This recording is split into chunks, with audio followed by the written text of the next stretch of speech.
Hey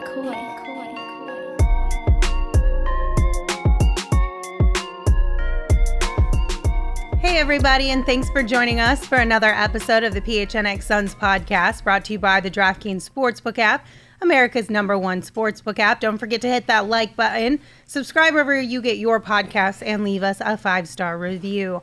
I'm Lindsey Smith here with Saul, Bookman, Gerald, Bourguet, and Espo. And guys, I feel like this is the first time we've had a 4-person show in quite a while, and there is so much to discuss. Mm-hmm. We had a 4-person show last night. Yeah, well, I mean, like a non-game day. I mean, a non-game day show. Yeah, it's been so long. All right, it's been 10 hours. You know what I'm saying, right? I haven't seen. You guys are aware, right? I got you. I haven't seen all three of you in hours, and it's just so tough. Lord have mercy. There is a lot to talk about today. Of course, the biggest news we're going to discuss is Cam Johnson. I know we've had conversations around this injury that he's dealing with before, but I think we just need to take a minute and deep dive into all of it and share, obviously, all of the news that we got this morning around that. So first and foremost, we got news from the Phoenix Suns today that Cam underwent successful meniscus surgery and that he will remain out until further notice. But then we got a little bit more information in a report from Brian Windhorst that Cam's surgery was to remove part of his meniscus, and the procedure should allow him to return in 1 to 2 months. So this gives us a little bit more of an understanding of what we're kind of dealing with here. So he went the route, or he either went the route or it was the only option, depending on where this tear was, that allows him to come back sooner rather than later. Yeah, and I mentioned it, I think it was yesterday or last night. I had talked to a sports medicine doctor who had said that this may even be a conservative estimate on timetable to return, because sometimes when you go through this procedure, it could be as few as 2 or 3 weeks. Now, I don't think that'll be the case. I think Cam's going to take the time, and the Suns will take the time to make sure rehab, and there's no chance that anything's going to go wrong with this. Cam needs that because he's got a contract on the table that he's got to earn. The Suns need it because without him, their championship hopes take a big hit. So I think we'll see them take the time necessary.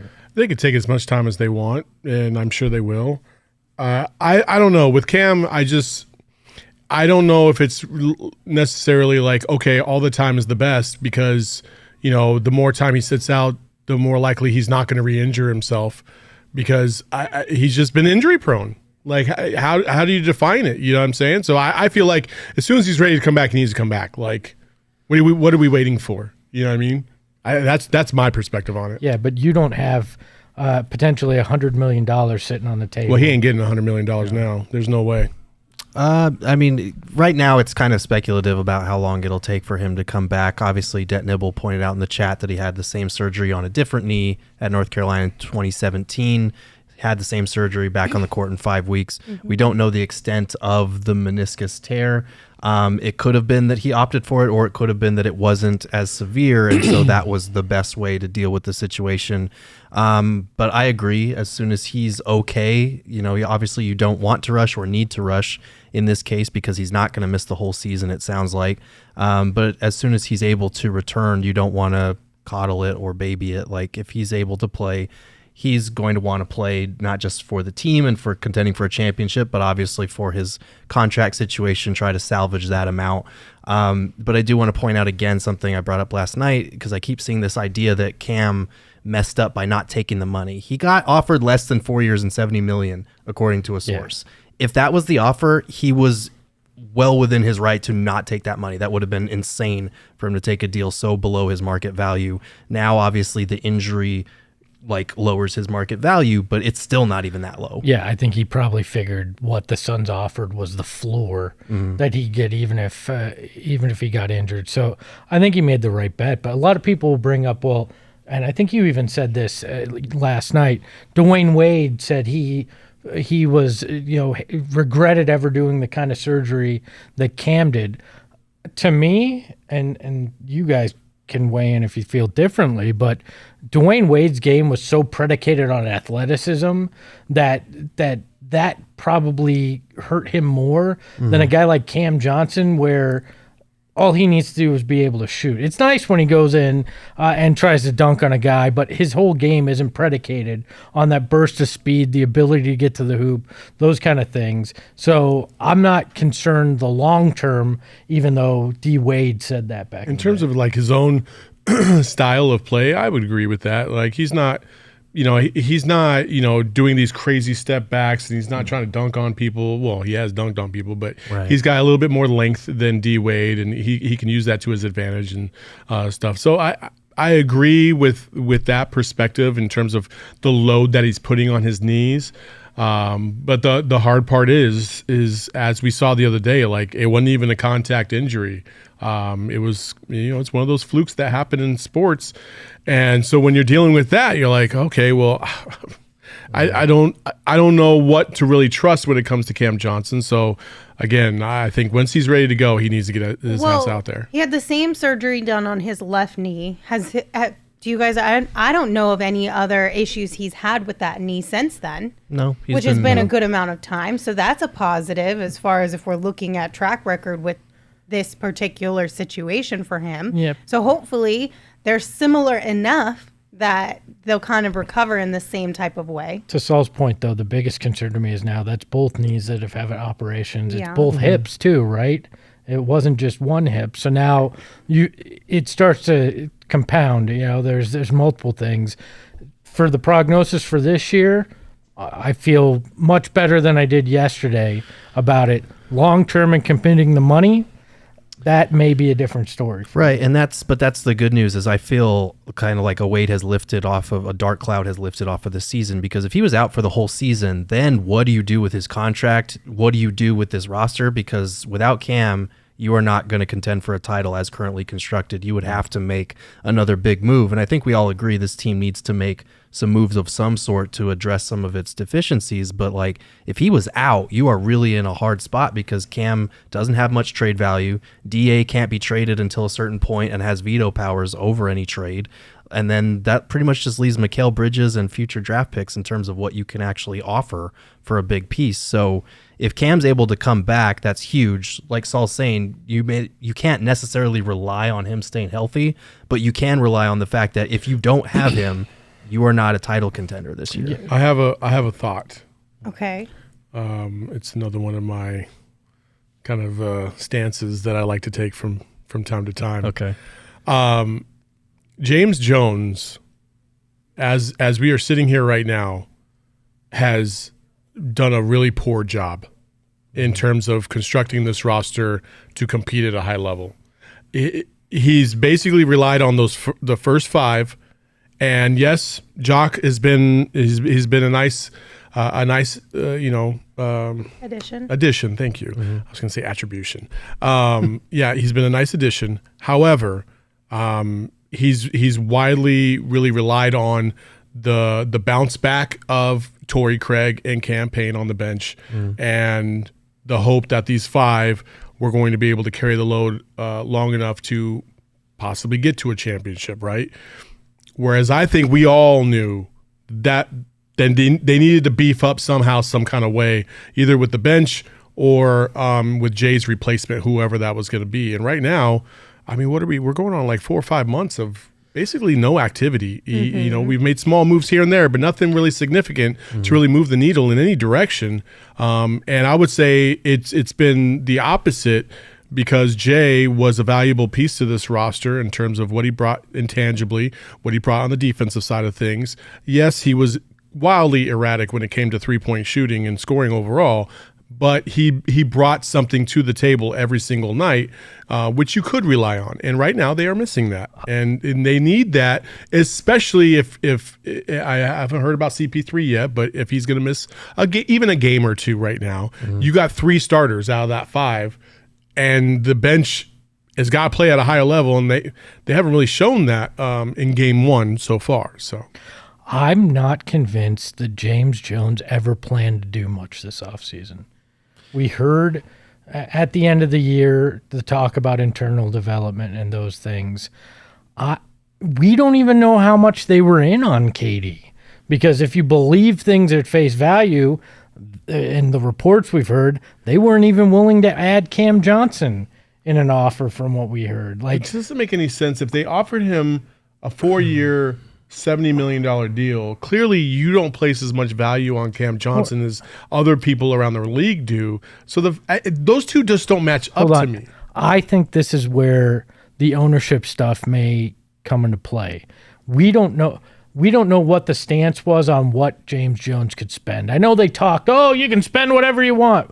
History tells us that was bullshit, right? Mm-hmm. And so we don't even know who was calling the shots on what they could offer. James Jones very well may have valued Cam Johnson a lot more than he was greenlit to offer Cam Johnson. So I don't know.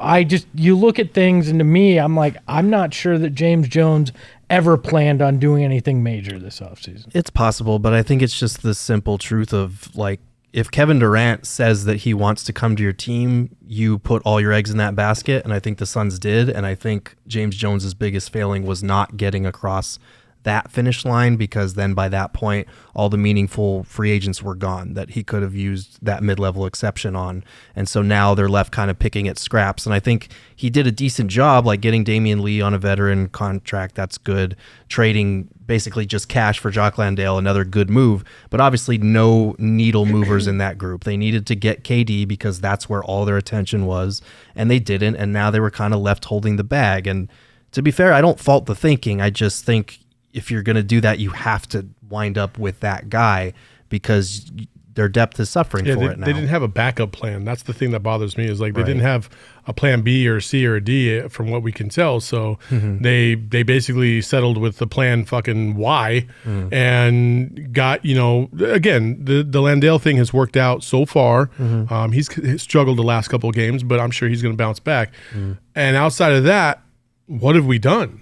Right. We got some guys at the end of the bench that haven't even played barely at all. I also want to know, I know we're never going to get this answer, but it would be wonderful to know just how close the Suns and the Nets were to making a deal. Because when James Jones talked about it after it was all said and done, he was like, yeah, we didn't really even talk. That's what he said. He basically said there really wasn't anything there. So if there really wasn't anything there and you weren't as close as we all thought you were to getting a deal done, then what were you doing? I think that's posturing, though. I agree that I think it is, but I would like to know one way or the other actually what the situation was. Because I think it would make me feel better if he was like, yeah, we were super close, and then it just didn't come to fruition. Then I would be like, okay, well, at least you were doing something. Right. But as a GM, when you're bringing back those same guys, you can't really say that because then they know this is fair. How close they were to the edge of oblivion. But why not look at you had the biannual, you had the mid-level exception. Why not go into free agency and go, we're going to pursue KD, but I know this guy, regardless of what we do, fits in this system. I'm going to pursue him as well. It seems like things are so single-minded in this front office where it's like we got to focus on this one thing when you could have parallel path. And we're seeing the issues with not doing that now. And now you have to find an answer, at least a short-term stopgap for the next 1 to 2 months in that forward position. And I'm calling Carmelo Anthony if I'm James Jones right now and going, come on in on the mid-level and score some points. Okay. I mean, yeah, I understand that thinking, but also if you're trying to work out a trade and you have a guy like DA who's a restricted free agent and you're still trying to figure out all the math on that, it can make it tricky to figure out, okay, how are we... And also just fit and need, who are we going to need after a KD trade? You can kind of guess, but you don't know for sure. So I can't fault him too much on that. And I do think that no one was counting on the Jae Crowder situation being a thing. Did we really think going into the offseason, Jae Crowder, definitely, we got to give that guy a contract extent. No one saw that kind of thing coming. We wondered how he would take maybe a demotion to the bench. But other than that, I don't think we saw him doing what KD wouldn't do and holding out of Suns training camp, and that's compounded the issue. So I think the biggest failure for me is not doing something with Jae Crowder, and obviously this Cam situation puts a lot more pressure on him to do that. Well, and we also got news out of the report from Brian Windhorst that despite Cam Johnson's injury, there is no change to the situation with Jae Crowder, and there are no current plans for him to return to the team. So I know we've seen people ask, is there any kind of situation or possibility that Jae would return to the team? It seems like, and I've always been on this thought, I don't think there's any coming back from what happened with Jae and the Suns. Like, had this been something that was handled behind closed doors only, I think you could have maybe mended that bridge and asked for Jae to come back, or Jae would have wanted to come back, whichever side is on the firm no right now. Right. But because Jae made it so public, I don't think you can come back from that. But, I mean, if you're a guy in that locker room, why would you want him back in there after what he pulled and what he said online? Poolside tickets. Yeah. Oh, yeah. I'm sure they can't score that without him. Like, look, once you break trust in a locker room setting like that, I don't think there's any real coming back from it. Especially for a guy like Jae Crowder. He's not the superstar. Sometimes you'll welcome back the superstar because everybody in the room goes, yeah, I know that we need him. But a guy like Jae Crowder, I think he's broken that trust with those guys. Monday morning quarterback said, cut that paycheck off and he'll suit up. Yeah, he probably could, maybe, or just take the L and not have any of that money coming in. But do you really want that? But I mean, like, do you want that on your team? If you're trying to that trade him, drama? that makes it worse. First of all, bro, like, my guy's not living paycheck to paycheck. He's made millions of dollars in his career. And if you know Jae, he's a very shrewd individual when it comes to his money and how he goes about it. He's got several businesses and several other different ventures that he's in. So, like, come on now. We're not hurting if we stop the checks. Like, I promise you that. However, yeah, I mean, like, listen, they both bungled this. Jae really screwed himself, and I will say that till the grave. Like, he completely screwed himself by saying that nonsensical bullshit in the very start and basically cornered the Suns, and the Suns really had no way to go out because now everybody's trying to lowball them, and it's 10 games into the season. Nothing's going to happen until we get to at least game 2025. I'm convinced of that, because now you start to see, like, teams that have gotten through, a quarter of the season. They kind of know who they are and what they got to do, what their strengths and weaknesses are, who's bounced back from bad years, so on and so forth. Much like the Suns, campaigns bounce back. You kind of have an idea of what Torrey Craig is going to provide you a little bit this year. Damian Lee's been a nice surprise, so that changes the dynamic overall about what you're going to try to get for Jae Crowder. And everybody else in the league is just like that. So until we get to a point where everybody feels pretty solid about what they have and what they're willing to give up, nothing's going to happen. Right. And you got to get to those December and January deadlines where a lot of the recently signed guys are trade eligible also. That'll help free things up a little bit too. But so says Jae brought up a good point in the chat earlier when he was saying, like, you can't okay him to be away from the team and then suddenly change course and be like, we're going to start finding you now. We need you to show up. Yeah. Like, that's just a bad look. As much as Jae, this whole thing has been kind of a bad look for Jae, that would be a bad look for the Suns, and a lot of teams would kind of want to stay away from that drama, I feel like. 100%. Musab said, I doubt there's any animosity between the players and Jae. They understand guys just trying to get their money. I agree with you, I think, on a personal perspective, but I think from a team perspective, it could still cause a little bit of friction. Yeah, it's not clean enough. It's messy. It opens the door for Jae to still be disgruntled, not with his teammates, but with the organization and the coaching staff. And it just creates this really muddy territory that is not worth what Jae brings. It's just not. I can see it, like, for instance, last year with DA. If DA said, I'm sitting out and I'm not playing until I get a contract, I think the players would completely understand that. Like, I think they would be like, okay, yeah, I mean, you got to get your money, right? Jae is, like, at the tail end of his career. And the problem with Jae is he doesn't even understand his own value. He thinks his own value is far higher than it actually is. And that's the problem. When you're 30 plus years old in this league, you got to make sure that you understand your value to a team. And I don't think Jae Crowder quite understands that. I think his value to a team is maximized here with this team because of who he was surrounded by and the veterans that he has next to him. But you go off to some other team that has younger players or this, it's a high likelihood that the Suns are not going to trade him to a championship contender because what are they going to get in return? Not very much. And clearly they're okay with just sitting on it for at least a good amount of time. So if they've, I don't know, we'll get into it in a second, but clearly they're fine with sitting on it at least for now. But to your point about the players, I think they understand the money to a certain extent, but they're chasing a championship, right? It's not as if they're a middle of the pack team. This is a group that for the last 2 years has put everything into it and trying to win a title. And this guy decided, I'm going to turn my back on that because the $10 million I'm making this year isn't good enough. And I want the security for 3 more years. It's like, no, go out there and win the title. And then we'll figure out the way to get you your money. Like that's why I think the trust is broke. Yeah, well, let's talk. We'll do a little bit of Trade Machine Tuesday action here in just a second. But just to go back to Cam, just to give you guys a little bit more of a perspective, that 1 to 2 month time frame, if it is the full 2 months that was reported by Brian Windhorst, we're looking at 30 to 32-ish games that he'll miss for the whole season. So it could be a lot worse. It could be a lot better. But 30 to 32 games isn't the end of the world when we're talking about this type of a meniscus injury. So just putting out, looked at the weeks and the amount of games in there. 30 to 32-ish is kind of what we're looking at. Okay.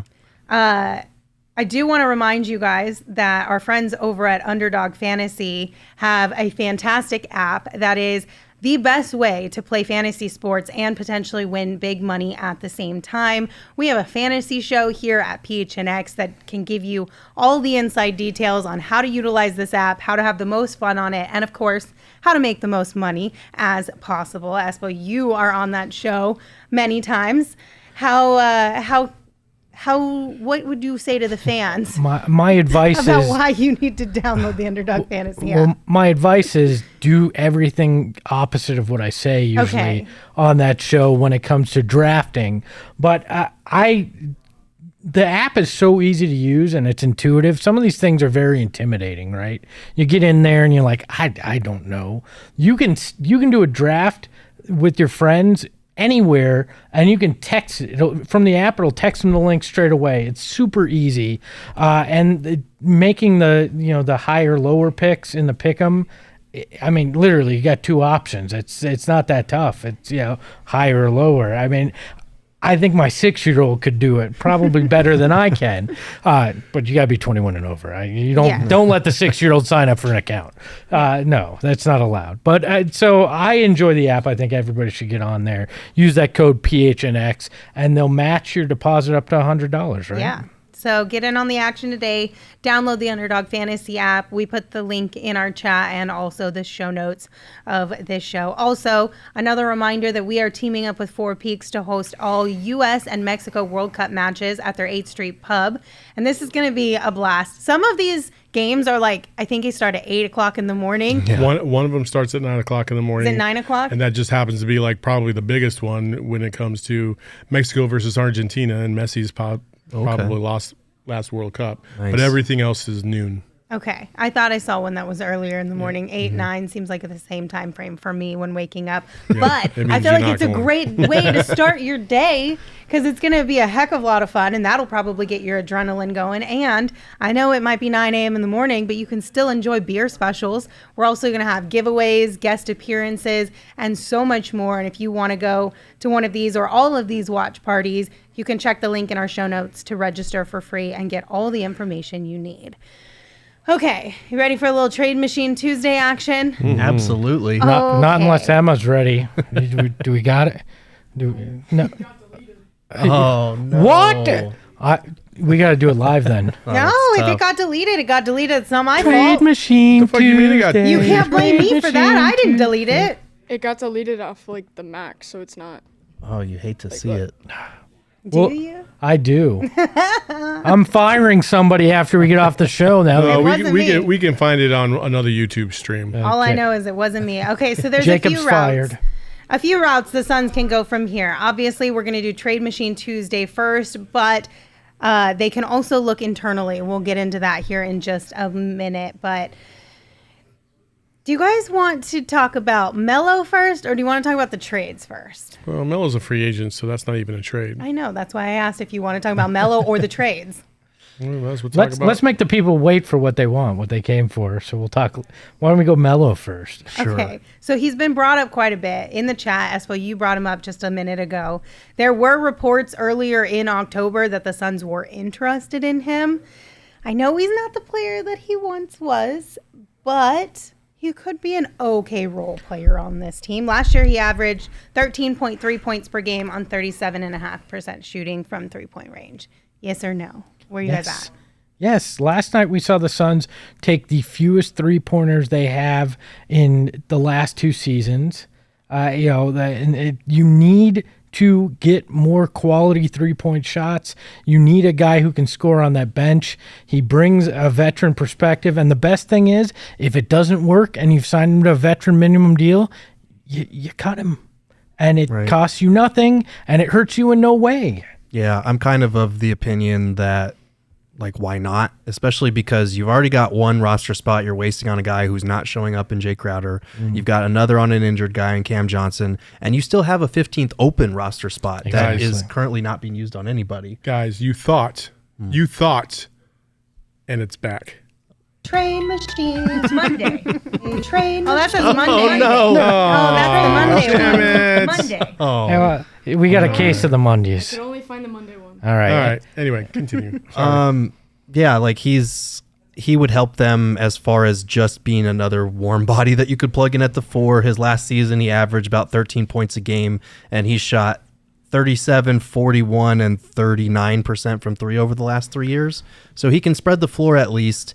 I hesitate with this because somebody said this in the chat the other day, like, you guys want Melo and you're talking about how Chris Paul might be washed up. Like, Melo is not the Melo he once was, but he can still score. He can still hit threes. Like, he can help. You're not asking him to be the star he was. You're not asking him to even start. You're just asking him to come in and be the guy he's been the last few years. That is a competent 3-point shooter that can give you 10, 13 off the bench. Whatever he can give you is better than a lot of the production you're getting right now. Yeah. I disagree Of course you would. with Melo. Like I Melo's a good scorer. Yes, I know he can shoot. Like I get that. I get all that.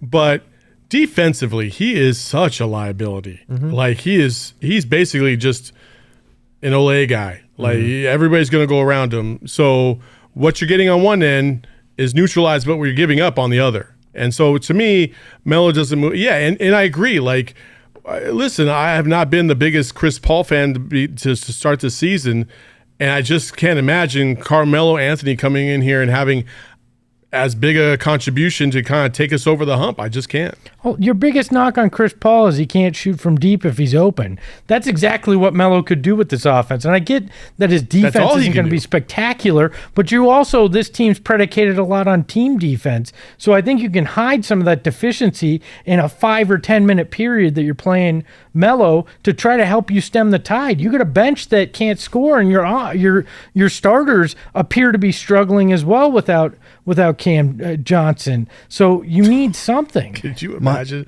a bigger role with Chris Paul and Melo, like having to be the defenders? And Chris Paul's he's really good with his hands still. Like he really is. And I'm not going to take that away from him, but he is a step slow. And so, I mean, if I was like Damian Lillard, I'd be like, oh shit, yeah, let's go.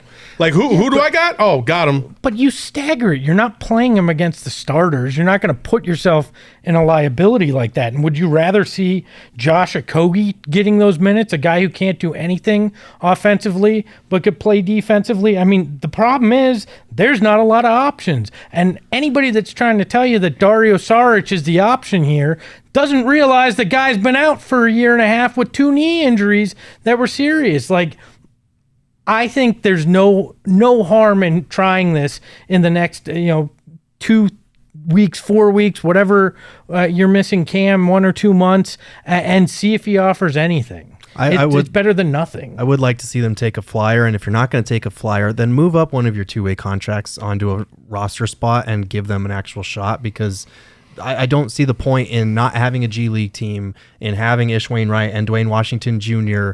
on these two-way spots, and then them never seeing the light of day. Like, you're wasting an open roster spot, and you've got two-way guys that are never playing. Like, pick an avenue, get some new guys in there. This bench needs some help of some sort.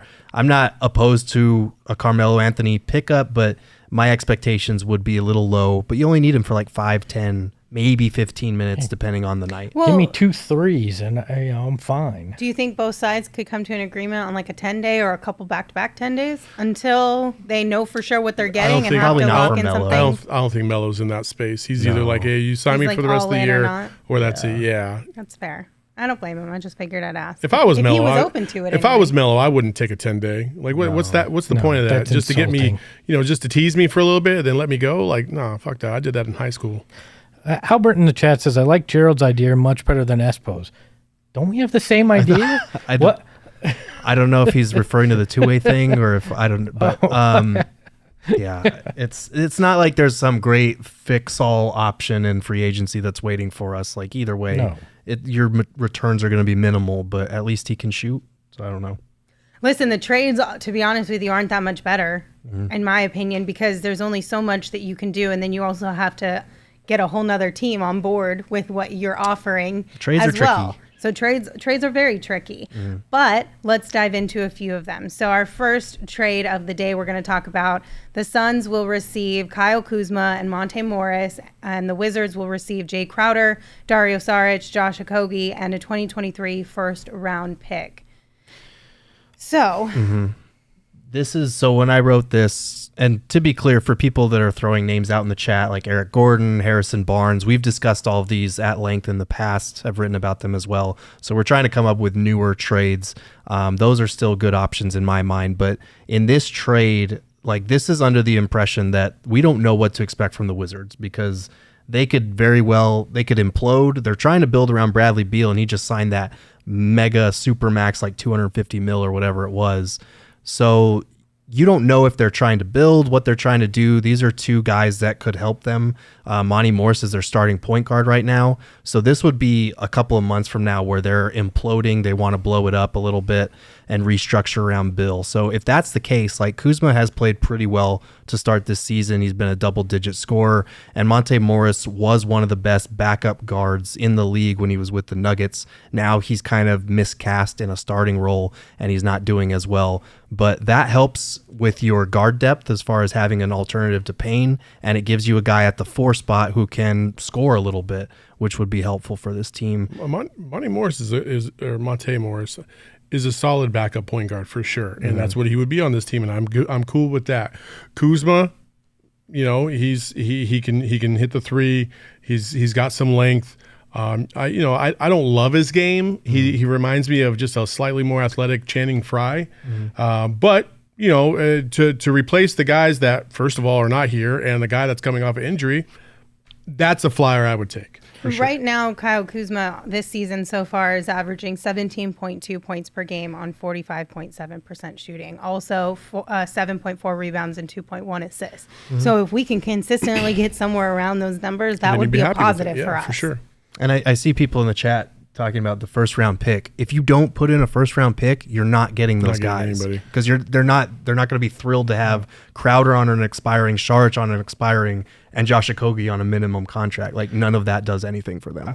I hate that mentality. You have to give up something to get something. Right. You can't go, hey, take my trash and give me this. That doesn't Give me the work that treasure. way. Give me the guy that actually could help me win a title. Well, I give you absolutely nothing. Trades don't work that way. Yeah. This ain't NBA 2K23 with auto trades being forced away. That trade wouldn't even go through an NBA. No, you turn that off and you just get to make whatever trade you want. The That's Wizard the world. said, "Fuck you." Is what the thing would say. The Wizards GM laughed until he cried and then he hung up. That's And what would Kuzma's happen. not a game changer, No. folks. But who can we realistically get now that is a game changer? That's the thing, is like, you have to be real about what assets you're giving up and what you're going to get in return. Like, I love Lauri Markkanen, but the time to get Lauri Markkanen is not this year, because that dude is fucking playing out of his mind right now. So his trade value just went crazy high. Like, you have to give up something to get something. And that's just how this goes, unless you're talking about expiring contracts. And if you're talking to a team who's trying to get rid of payroll, then maybe you can get something for nothing. But some of these teams are not in that position. And for the players that you're trying to get, a lot of them aren't. Yeah. So, well, Is there one problem here? Didn't he date Kendall Jenner? Yes. did he? Yes. Yeah, but he's sort of dating half his the new league. that relationship between Winnie. Is that her Am name? I wrong? I don't remember her last name. The model. They've been together for a couple years now. It's water under the bridge. I get it, but that can always be complicated, Is right? it though? It can. I don't know. If you're not an asshole, then I think it's okay. Now, if they were talking about trading for Tristan Thompson, that would be a fucking big problem. Yeah, that's a difference. Yeah, that's also, a totally different story. Also, aren't Book and Kat supposed to be really good friends, and Book and D'Lo supposed to be really good friends, and didn't they all date the same girl at some point in time too? I don't know. Like, I feel like it just doesn't really matter to these guys, to be honest Hopefully. with you. I think it locker depends room on the chemistry is situation. all I'm Yeah. worried about. I just don't. I honestly What better don't way think to- they no, right. care. Yeah. I really don't. I don't think they care. Unless it's like a legitimate mother of your child or an ex-wife, I genuinely don't think they care. Anyway, if that trade was a little bit too much for you, here's kind of a smaller version of it. So in this one, the Suns receive Kyle Kuzma, and the Wizards receive Jae Crowder, Josh Okogie, and a 2023 first-round pick. Yeah, Do and you like this one again, better or worse? I like it worse personally because I feel like that guard depth is extra and it minimizes the blow of losing a first round pick. But again, this first round pick is going to be probably in the 24 to 30 range, so it's not going to be that valuable, especially for a front office that doesn't really put that much energy into the draft anyway. I think that one could get done sooner than 2 months from now. I think that's one you might be able to convince them, hey, you're getting a guy that could fill that forward spot in Jay. You're getting the first round pick. You're getting some bench depth. Let's try to make this happen. I could see that happening sooner rather than later. I don't like any of these trades, to be honest with you, because they don't involve Landry Shamet. So thought it was He's going nothing away. if not on brand, ladies and gentlemen. On brand. Okay, next up. This one's gonna. I don't know, man. The Suns receive Grayson Allen and give up Jae Crowder. So this one obviously is going to be hard to get on board with for a lot of people. I hate Grayson Allen. Yeah. I hate him. However, I don't hate this. No. I don't hate it. I'm there shocked. I'm there don't with hate Saul. Are you I both? hate Grayson Allen, but I'm So like, much. the dude can shoot the three, Wow. and And we he need can that. get under I'm somebody's willing to skin. sell my soul for this Could title. you imagine so- shocked. a Lakers versus Suns next game with Grayson going up against Pat Bev? Let's fucking go. Listen, the one positive is that you don't have to worry about Grayson Allen hurting your own Yes. players. Yes. That's You know true. he's not going to take out any of the Suns. The chat does Book not is like safe, that. Except in y'all. practice. Until Book The says chat- something to him in practice one time, and then it's Oh, over. yeah, for I sure. mean- Look, I full disclaimer, when I included this in my article, it was only because it's the only trade that makes sense with the Milwaukee Bucks, who are mentioned in a report as being in conversations with the Suns, because they're not going to trade Bobby Portis, and a combination of George Hill and an injured Joe Ingles doesn't get How it done quick either. would this fan base turn around if Grayson Allen was one of them? I personally hate my this God. trade, but I think it included would, it because I honestly, had to. I don't think it would be that quick. I think he would have to do something to win our hearts over. Oh, I don't think he he, will just do shows up something. and all of a Punch- sudden Oh, he is will like, do oh yeah, something. we He'll mess punch with him. Pat Bev, and we'll all love him. But that's Yeah. what I'm saying. He's got to punch Pat Bev for us to get on board. You know Yikes. what? My hesitation with this has nothing to do with Grayson Allen. My hesitation has to do with the thought of Suns Bucks rematch in the finals, Yeah. and Jae Crowder's on that sideline Right. Listen, on the other side, listen. and I don't want to see that Listen, shit. man, I'm not even going to go there and think about that, because if we're back in the finals, we'll deal with it. Like, because Grayson Allen just take out Jae Crowder and we're done. Like, that's it. Game over. This trade is You know what I mean? like the Sacrifice Wario meme. Like, I've Jason won, for but Jae. at Yeah, what sacrifices have to be made, and Grayson Allen knows that better than anybody. I Oh my god. for the people that are like, no, I couldn't do.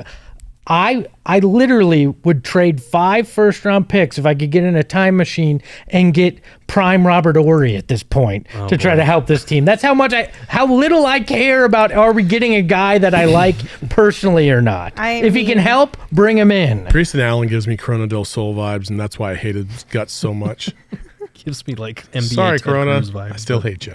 He's because just he looks a like turd. him. Yeah, I mean, look, he's shot over the last 4 years 40%, 39%, 41%, 41% from three. He can get up 3-point shots, and that's kind of what you need with Cam Johnson out. I still hate this. I'm actually at this point. I'm like, why hasn't this happened already? Oh man, Why hasn't this happened already? and at least you wouldn't have to include a pick because it's Grayson Allen. Yeah. Like he's not worth a pick. Hey, this needs to happen like today. Charles in the chat said, "This is not fun." I'm You with you, are Charles. absolutely correct, Charles. This is not fun. Okay, and then lastly here we have the Suns receiving Josh Richardson. How the hell do we and go the this whole Spurs fucking receive Jae trade Crowder. machine Tuesday and not have one trade involving Landry Shamet? How's it? Because Let me there's just- been so let me- many Gerald, before. wait, Gerald, let me finish you reading did this it. on purpose, Gerald. Let me finish reading it. The Suns received Josh Richardson, and the Spurs received Jae Crowder and a 2025 first-round top 3 protected pick. Okay, now you can go. We have to make sure our audio listeners know what we're talking about. I said my piece. Girth knows what he did. Let me answer Saul. Nobody wants Landry Shamet. There. All right. The value's not. I've been saying that. okay, well, value's you're not great. stuck with it. $40 million. It's like, why won't anybody buy my used 1982 Honda Civic with 300,000 miles on it? I don't get They it. didn't have Honda Civics in 1982, just so we know. Shamet, I was really mad at him the other day. She was. I was really And I mad. was like, he no, missed a Lindsey, wide not open you 3, and too. I was pissed. Yeah. But then Gerald reminded me of his numbers, and he's Well, doing that game- well defensively this year. He's so done I'm well, just like, fine. but like I think he shot 0 for 4 in that game, and that kind of dropped his 3-point percentage from 37 to like 33. So Yep. it's That game not pissed me great. off. Yes. I'm not gonna lie. Which- It made fair. me angry. He hits a lot of those misses a lot of those end of quarter wide open threes that like you kind of want that guy to make. By But the what way- about Josh Richardson? Yeah, so Josh Richardson, guys got me all talking about defending Landry Shamet. I'm the last one on the show. Josh Richardson, he's not the most consistent guy, but he is a very good two-way player. He can score a little bit, and I think if you threw in a first-round pick for the Spurs, that would be enough to get him. He's a good three-point shooter, 30 or 40%, 44%, 42% the last 3 seasons. That would help you out quite a bit in replacing some of that three-point shooting you're losing with Cam. And he is a very good defender who can defend the 2, the 3, maybe the 1 in some spots. So if you're looking for just a bench guy that you can help, the Spurs are kind of tanking, and I think he's a free agent this upcoming summer. So he's not a guy that they're going to be like, oh yeah, we have to re-sign Josh Richardson to keep him around. So he might be someone that closer to the deadline, maybe they think about moving him. Are we sure that they're willing to go into full tank since they've actually played halfway decent to start this season? Like, Yeah. I wonder if Pop has a little bit of pride here where he's like, well, maybe we can shock people. And until they're out of that mode, maybe you don't jettison guys. It might be, but I mean, they are 5 and 6. So right now they're 9th, but I mean, teams below them that I would expect to be more competitive, the Timberwolves, the Warriors moving forward. Like, I don't see them being in that spot by season's end. Yeah, nor just do because I. Victor is too good of a prospect to pass up just because, Keldon Johnson's having a great year or whatever. But he's not a bad guy. And again, these are just some of the recent trades we've come up with, guys. Like, these are not my top hitters here. Like Harrison Barnes is still a guy that I really like. That's who I want. Eric Gordon is a guy that it feels like he would be attainable. There are plenty that we've written about in the past. Julius Randle, that's another one. So go check those out. Julius Randle, there's been a lot of talk on Sun's Twitter today about Julius Randle. I still don't see his fit in the 0.5 offense. Like, there's ways you can make a trade make sense, but I don't know how he fits overall. And also, Saul, Chris Paul can make anything work. And yes, I know the Honda Civic was started to be mass produced in 1972. thank you. Yeah, you were wrong. Yes. Chris Paul can make anything work. But is Monty Williams willing to bend his system for somebody? I don't know what you're talking about. Okay. I'm confused about the Honda Civic thing. You're still on that. I was talking about Chris Paul. Oh, the Chris Paul thing. I thought you were talking about the Honda Civic thing. I was like, I don't know what you're talking about. I said 1982 Honda Civic. He said Honda Civics weren't made in 1982. The first Honda Civic was made in 1970. Yes. But then I said Chris sorry. Paul can make anything work. But I don't really believe that. Man. Why he got to take L's right now? He's the starting point guard of your Phoenix Suns, and he's making $30 million a year, and he's not doing enough on both ends. We also did get an update during this game. The Suns have listed Chris Paul as questionable for tomorrow's game with the heel soreness. So I'll take questionable. Questionable's better than, out or whatever. So he just needs to go sit in a sits bath, and he'll be fine. Yeah, but I feel like the chat is really just not digging the trades today. I mean, to be honest with you, I'm not really digging these trades either. I mean, look, like they're not desperation trades. It's literally getting something for a guy who's giving you nothing. Like anything would be better than what they currently have with Jae Crowder. And I'm sorry, but like the Spurs aren't just going to give you Josh Richardson for no reason. Yeah, Jae Crowder for Paolo Banchero. Why not? Yeah. I think I would, if I had to pick out of all of these, I would take the Kyle Kuzma and Monte Morris one. That would be a very good trade for them. Yeah. Here's a good question. Well, maybe it's not a good question. You guys can probably roast me for this. And I'm not saying this because I'm anti Chris Paul. I just want to say that. Yes, I'm positive. Does Chris Paul have a no trade clause? I don't think so. Who? Okay, if you're nobody's taking him. I know. That's the thing. Maybe I don't know. There's options, but you're gonna have to take somebody's problem. That's the thing. You're not gonna get prime high quality kind of player if you're going to go down that route. And that's a break glass in case of emergency.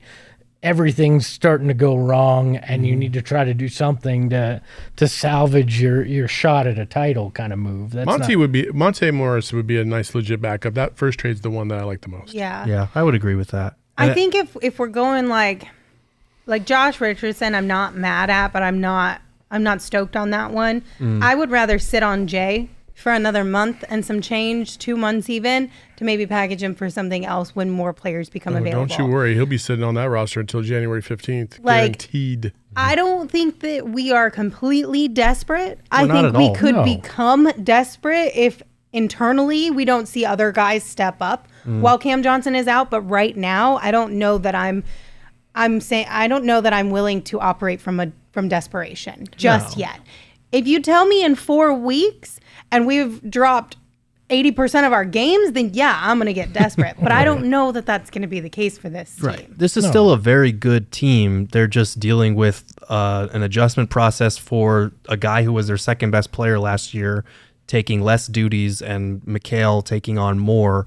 And we're going to need to see more from those guys. And just one last thing before we move on to our next topic. Like, I see Shai Gilgeous-Alexander in the chat a lot. I was like one of the first people that was bringing up his name. We've already talked about him. I don't see the Thunder trading him because he's been phenomenal to start the season. And the thing about these trades is it helps you when Cam Johnson comes back, though, too, because you still have a hole on your bench that you need to fill regardless of Cam Johnson on the court or not. So I get where you're going with some of them. I like the first one the most too, but I also think it's the one that would be the toughest to pull off at this time. Right. And we would have to give up quite a bit for that, I think, too.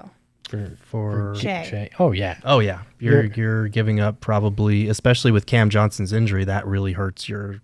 Because he would have been one of the ones that you included in that. So now I feel like it's even more muddy as far as the potential for that. I'm going to say this. Only because it's Trade Machine Tuesday will I make this proclamation. But I don't think the Suns have enough to actually go big game hunting anymore. Not with Cam's injury. Cam's injury now makes him questionable at best, and whoever would trade for him would have to invest long term in him at that point. You're not going to trade Mikal. I mean, that's just not because and DA controls his own destiny, at least for this next year. You're not going to get an SGA, a KD, anybody like that this year. It's just not going to happen. Well, all I know is if you're having like a panic attack or if you're freaking out, we have something that can help with that. That's our friends over at OG's. OG's Brands has really great. We're not medicating people with OG's. OG's makes you chill. If you're stressed about this, have some OG's. Take a sleepy time. Go talk to your doctor and get fucking a bag of OG's. Well, that's not what I meant. I thought we understood we were being dramatic in this situation, that the Suns are so desperate. I thought we understood that. Are you shaky? Do you have withdrawals? Just go get a bag of OG's. I didn't say that. My goodness. You make it so much worse when you do that. That's how I interpret these things, Lindsay. Don't you know me by now? Why does your brain work like that, though? I don't know. We've all asked that question before. I mean, look, it is what it is. I think if my doctor handed me a bag of OGs, that would be the coolest damn doctor I've ever been to. Yeah, you like, also here, are, man, here you also go. are probably not at the doctor. You're probably at a fucking house that says hospital across the top of it. Dr. J. Oh man. Oh my God, you guys always make this so much worse.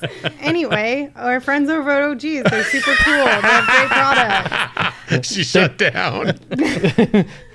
Your doctor doesn't give it to you. Lindsay, you just got recognized for having the dopest fucking ad reads. Well, now it's all in my head. I don't want to have dope ad reads anymore because you guys make me feel uncomfortable about my ad You should take an OGs. Exactly. It all comes That's full exactly circle. what I just said at the beginning. And Don't you feel made it good? sound like it was such a Take an bad OGs. thing. No, I'm It saying all you should came take an full OG. circle. Yeah, it was a perfect ad read. Anyway, you can find them at ogsbrands.com. You can find them on Instagram at ogsbrands. And you can also find them at your local dispensary. But you must be 21 years or older to enjoy. You forgot to say you can find them at the house that says hospital on it with the pretend doctor. Also, if you just need a break from whatever, Coworkers. your coworkers, might I suggest finding something really fun to do on the Game Time app where you can save up to 60% on tickets when you buy them last minute. You can hit up sporting events, you can hit up concerts, all kinds of things, and you can get it for super, super cheap. You know It how is much- really great for procrastinators or those last minute, you're like, I'm on edge. I needed some OGs and a good show to calm my nerves. You know how much Taylor Swift tickets are going for right now? How much? $453 in the up to that? nosebleeds Oh, man. of State Farm Stadium right now. So you have to wait. I should have bought it. The first day it was $2.99 on the game. Oh, Time you app. should have. You should It's have. going up.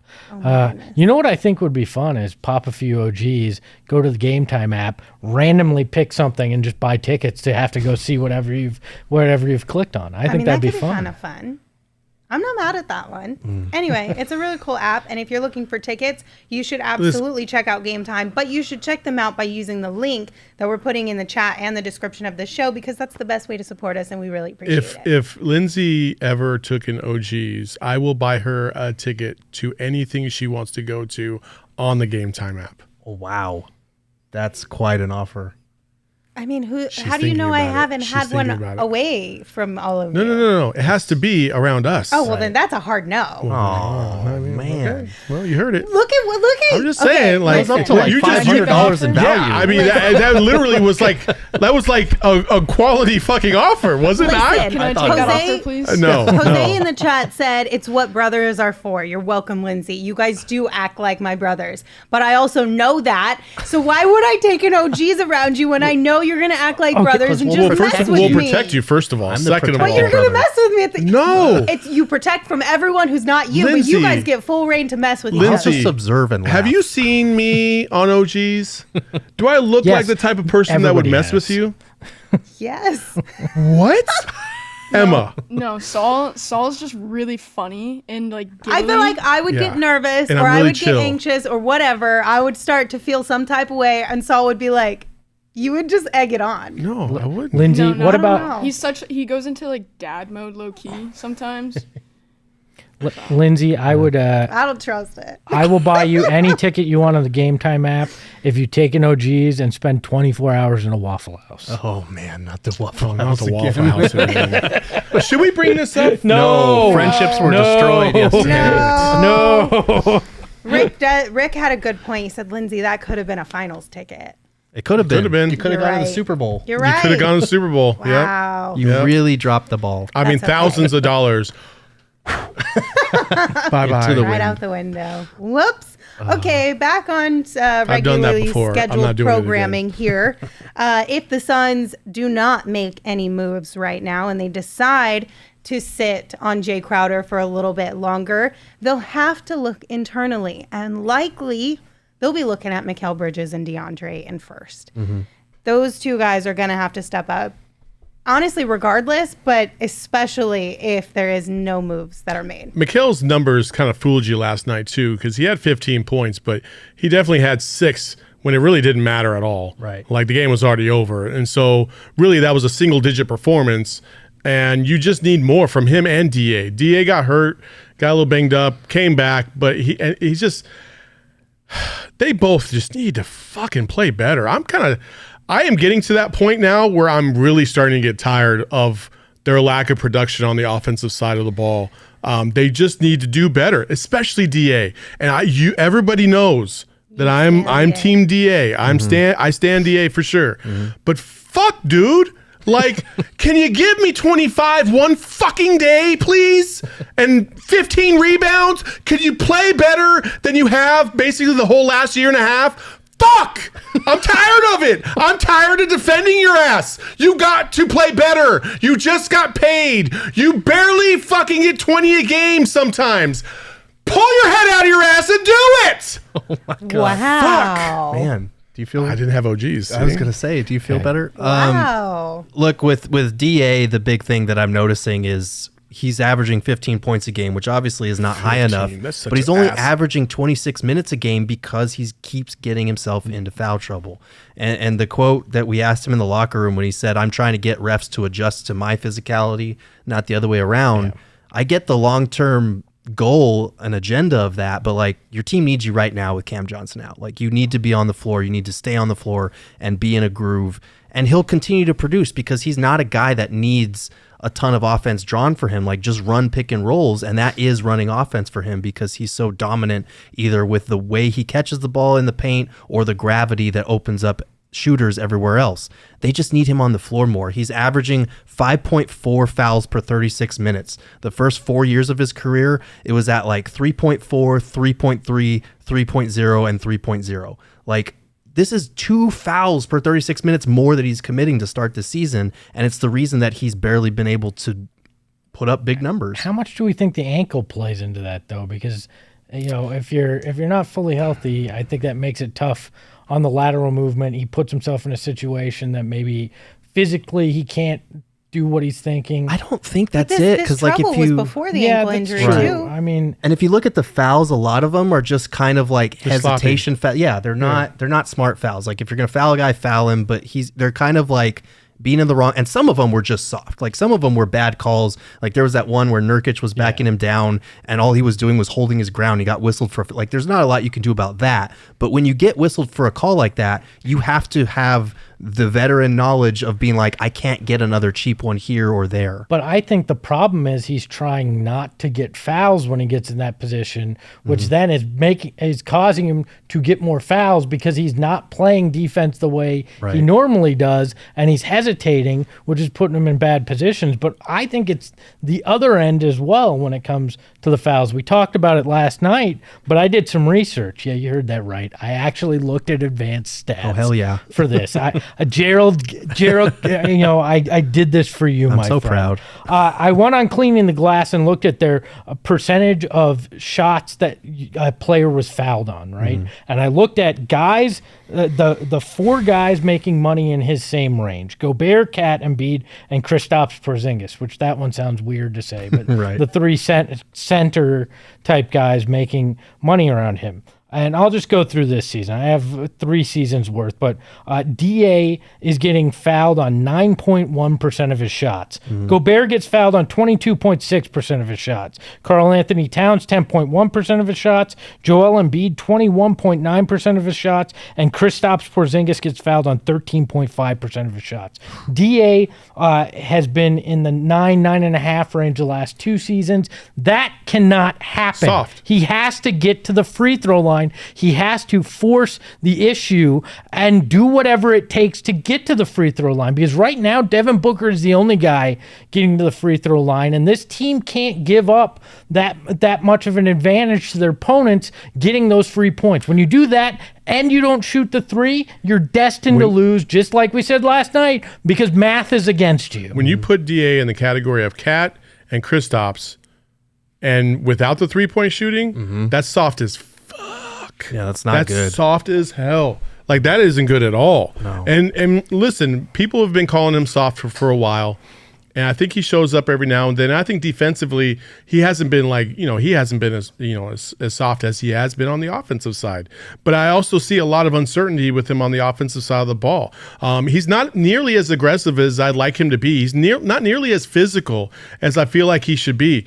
He doesn't have that dog in him sometimes. And I'm like, bro, what are you doing out there if you're going up against Joel Embiid? That's what disappoints me the most, is that Joel's going to try and draw fouls on you.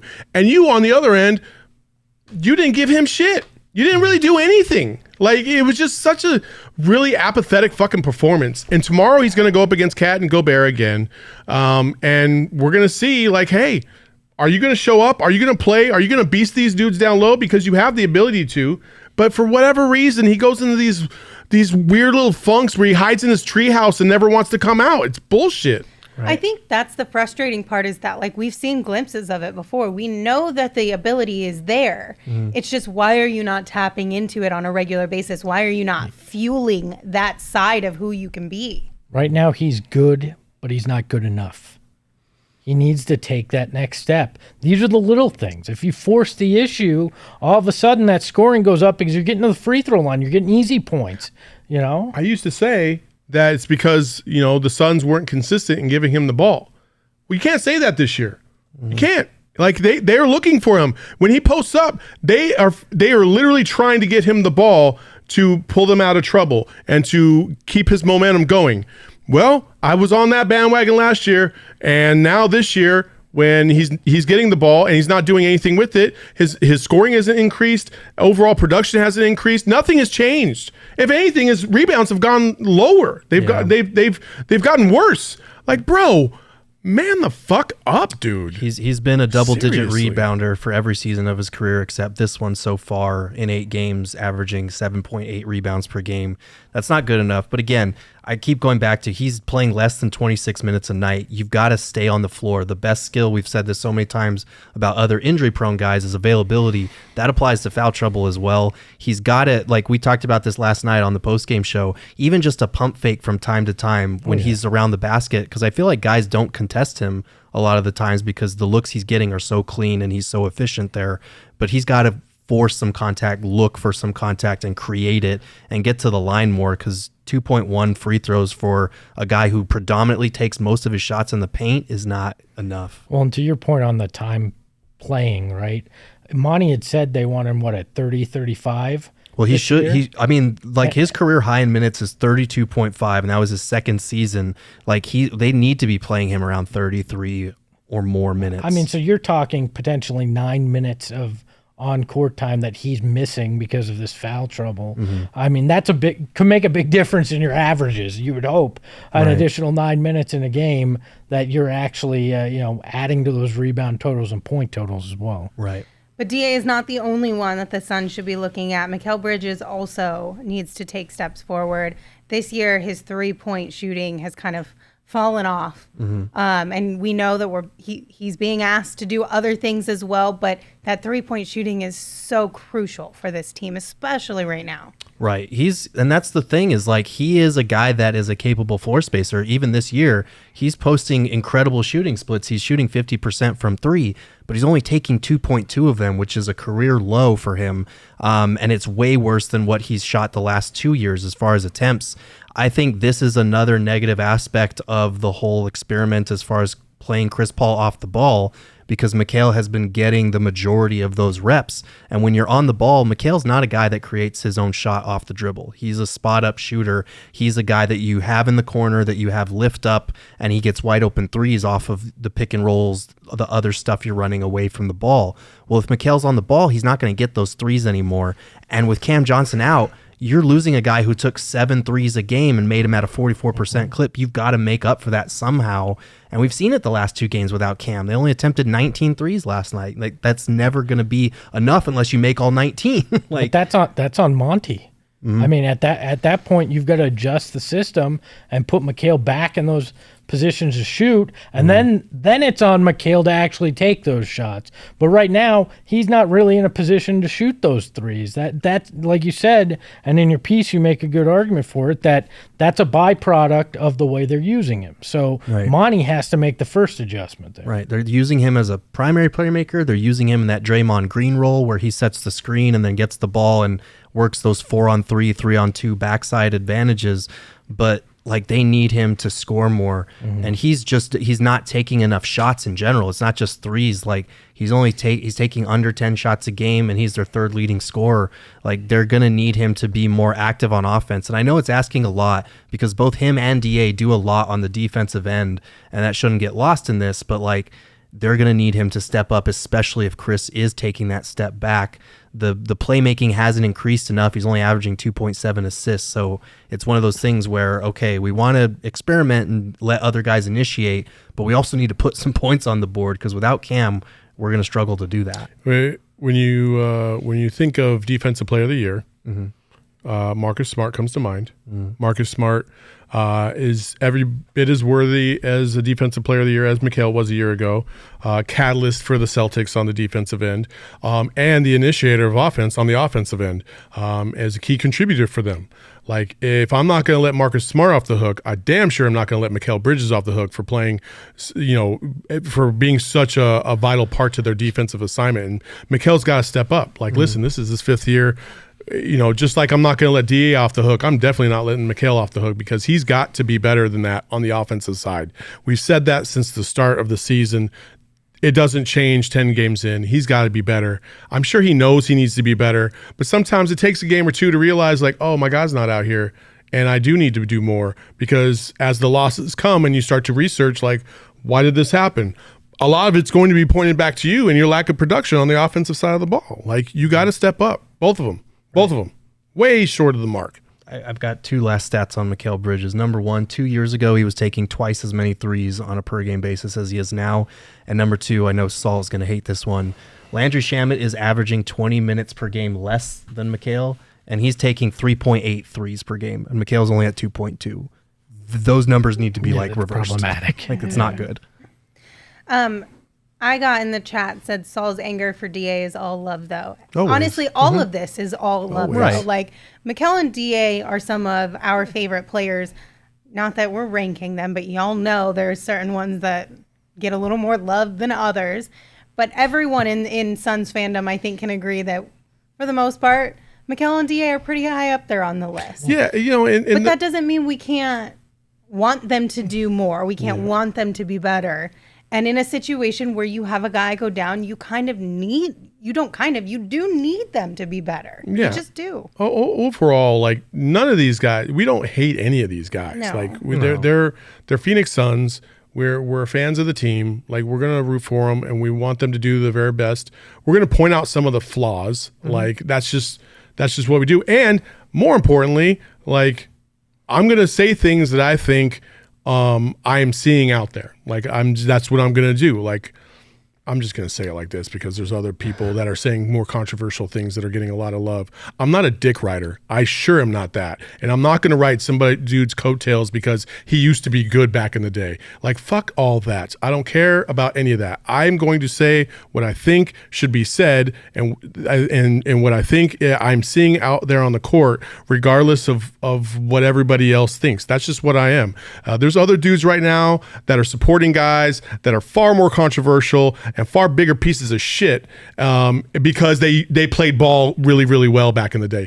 Man, F all that. Like, I'm going to say what I think because that's what I see. Right. And a lot of this criticism, it feels like negativity and we're coming up with trades and all this stuff, but it's through the lens of this year is a championship possibility. Yes, 1,000,000%. Like, they could win a title this year. So we're not like disregarding the fact that they're 7-3 or that they're still going to be a good team. I think we've all said that and agree on that. The question is this the year that they capitalize on their immediate championship window while Chris Paul is still healthy and out there, where they break through and win the first title in 50 plus years? Well, and the other thing to me is I had a glimpse of my past yesterday. I had a flashback in that third quarter, legal flashback, in that third quarter where I saw Devin Booker having to be the guy he had to be 3-4 years ago. Right. Yeah. Where he had to do everything, where he had to be the one to force their way back into a game. He can't revert to that. You can't put him in a position where he has to do that. It's where McHale and DA have to take the weight off of him, because if we get back to Devin Booker has to do every damn thing for this team, you're going to get back to not playing very good basketball. Well, yeah, I mean, that's a whole other And you discussion. don't want to wear him down either. No, He does wear out when that happens. He too. does. Yeah. We've seen it before where he has like incredible third quarters, and then the fourth he kind of trails off like he did last night where he didn't score. He had 28 through 3 quarters. He played 43 minutes. Like, that's tiring. You can't put that kind of toll on him, especially this early in the season. And like you said last night, Saul, it is an opportunity for Book. It is. But he still needs some consistent help. Oh, he definitely needs help. It's a team game. For sure. Devin cannot for win sure. us a championship all on his own. I totally get that. I think he has it in him to be a Kobe, and Kobe would find moments in this stretch that's coming up where they're a little, short in on the roster to take over some of these games, and I'm looking forward to that happening. In the short term, I think that's all right. But you bring up Kobe. When we saw Kobe have to do it by himself, the Lakers didn't win titles. It was when he had guys he could trust, Shaq, Pau Gasol, guys like that then he really reached that other level. Devin Booker needs that. Thank you guys for joining us. We appreciate you as always. Glad that we have this safe space where we can all talk about these things, especially when things aren't all rainbows and butterflies on your team, right? It's a space where we can argue, we can bicker back and forth, we can have therapy together, like group therapy together. What did you all call it those last things. night? A bitch fest? We can have one Sesh. of those? Sesh. Yeah, a bitch session. session. Right. That's right. But it's fun to have you guys here, and we appreciate the community that you're helping us build. So thank you for all of that. Tomorrow we have a game, so we'll have a pregame show 30 minutes before tip-off and a postgame show once that wraps up. So we'll see you guys then. Until then, have a great night. You can follow me on Twitter at Lindsey Smith AZ. You can follow Saul at Saul_Bookman. You can follow Gerald at Gerald Bourguet. And of course, you can follow Espo at Espo. Espo, take us home. Get out and vote. Ahoy, hoy. Hey yo, my lifestyle is retro. Tell the Phoenix Metro. Megas in control and he ain't never gonna let go. PHNX though, Lindsey, Gerald, Espo. Saul pass the ball, we here to turn up the tempo. Got to understand me, y'all.